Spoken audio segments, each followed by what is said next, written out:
របៀបបង្កើត TikTok អាមេរិកបងប្អូនអញ្ចឹងបងប្អូនចូល TikTok បងប្អូន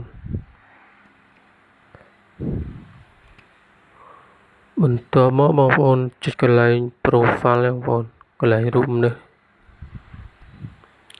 ហើយចុចកន្លែងឈ្មោះយើងខាងលើរូបយើងហ្នឹងហើយចូលកន្លែង add account បងប្អូនហើយចូលកន្លែង sign up បងប្អូនខាងក្រោមហើយយើងជ្រើសរើសប្រទេសបងប្អូននេះនៅ Cambodia យើងចុចកន្លែង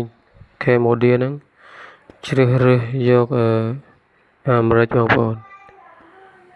United States បងប្អូន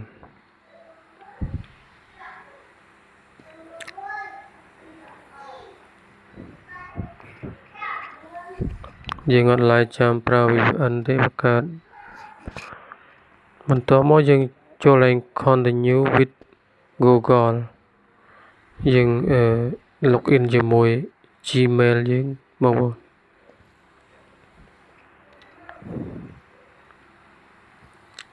ចឹងបងប្អូនមាន Gmail ចុច login ជាមួយ Gmail បងប្អូន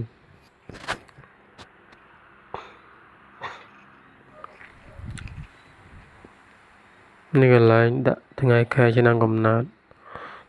ចឹងខ្ញុំបង្ហាញបងប្អូនខ្ញុំចេះតែដាក់សិនទេបងប្អូនដាក់យកហើយចុច continue ទៀតមកហើយកន្លែងដាក់ឈ្មោះបងប្អូនដាក់ឈ្មោះយ៉ាងម៉េចក៏បានដែរបងប្អូនខ្ញុំដាក់ឈ្មោះខ្ញុំ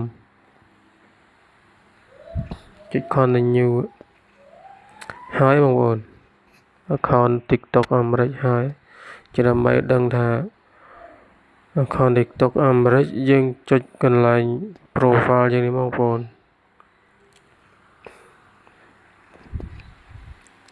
តើមកចុចកន្លែងត្រី3ខាងលើបងប្អូនហើយចុចកន្លែង TikTok Studio បងប្អូន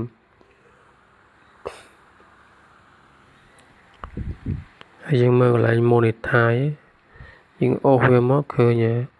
Creator Reward Program បងប្អូន